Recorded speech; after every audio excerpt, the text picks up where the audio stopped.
Hello and welcome into Inside Nebraska. I am Greg Smith, Senior Recruiting Analyst here at Inside Nebraska, joined by Steve Marik, also staff writer, also at Inside Nebraska. I always say that and think it would be weird if we worked at different places. Yeah. But that's not what we're here to talk about, the weirdness of that. We are here to talk about Nebraska had a good day today, right? They got a commitment from three-star Louisiana running back Arnold Barnes. Arnold is the 15th member of the Nebraska recruiting class for the 2023 cycle. He's the 7th or 8th offensive skill position player for the class as well. Steve, you guys take it away. What is your first kind of takeaway from the news? Yeah, so he's been very successful these past few years. He's successful right now as a senior, and he was successful last year as a junior. As a junior, I have it written down here, he rushed for a little over 1,500 yards, 16 touchdowns this year, his senior year, and he's still playing, folks. He has a little over 1,400 rushing yards and 14 touchdowns.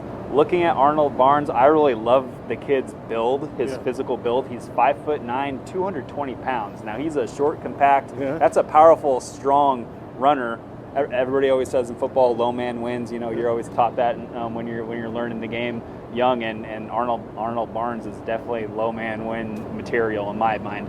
When I look at him and I watch his huddle highlights, he's just a strong, powerful runner. I don't know if he's going to be winning many foot races, but he's going to run through a lot of arm tackles, and he really reminds me of another Big Ten running back from Ohio State, Mayan Williams. Mayan Williams is a third-year player for the Buckeyes, 5'9", 225 pounds.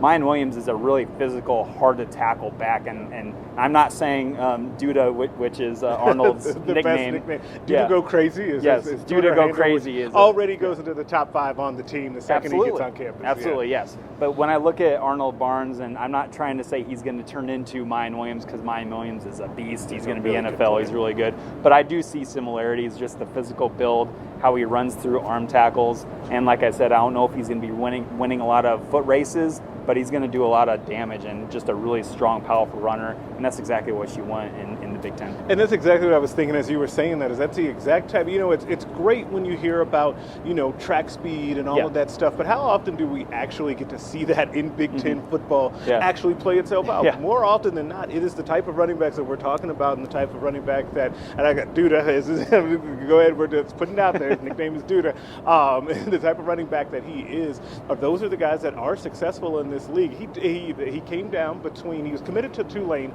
before, when he came on his official visit here, just here on this field for the Indiana game. And if you saw the pictures, you saw exactly what Steve is looking like. We had a photo gallery up at Inside Nebraska of him and the others that were here that weekend. But he was committed to Tulane then. He stuck with that commitment for then.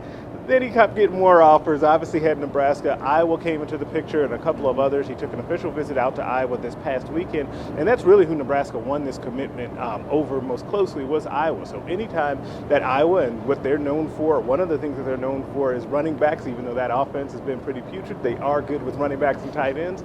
And so that's a good sign. Like, I think you like to see, we talk often, and we see this with fans all the time, when they say, who are you winning those battles against? And you could say he was at Tulane before this, but they've had good players too, by the way. I don't want to dismiss them.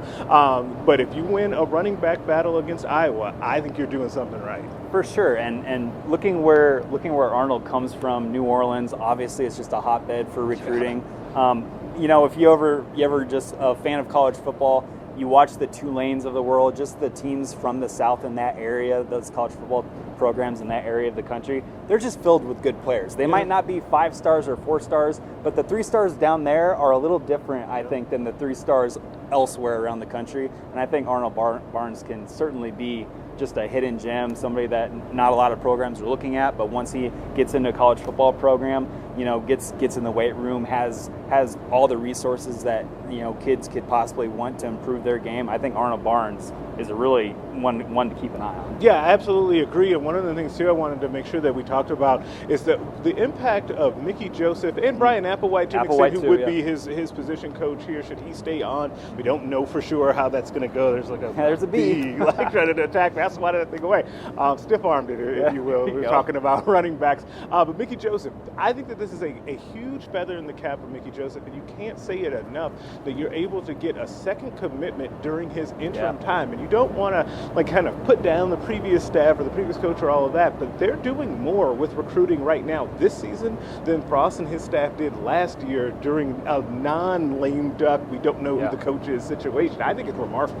Yeah, it shows you really something about the dedication and just the passion and the drive that Mickey Joseph has right now. Brian Applewhite, too. Brian Applewhite, I think, is a sneaky contender. I think that a lot of fans would love to see Brian Applewhite on this staff next year. Obviously, it's going to be whoever ends up being the head coach, it's going to be their call.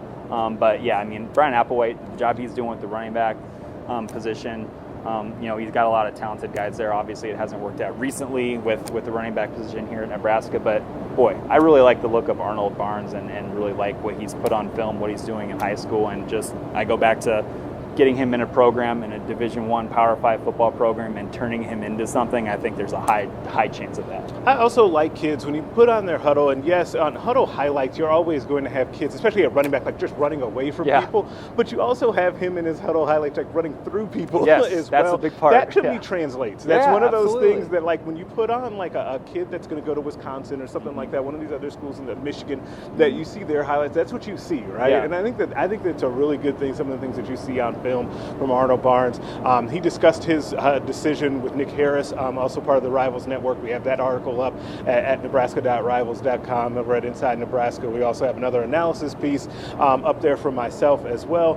Make sure that you are liking this video, subscribe, tell a friend to go ahead and subscribe to the Inside Nebraska YouTube channel. We'll have much more coming as the team gets ready to take on Minnesota right here at 11 o'clock on Saturday for what's going to be another physical Big Ten football game. But until then, for Steve Marik, I'm Greg Smith. We'll catch you next time.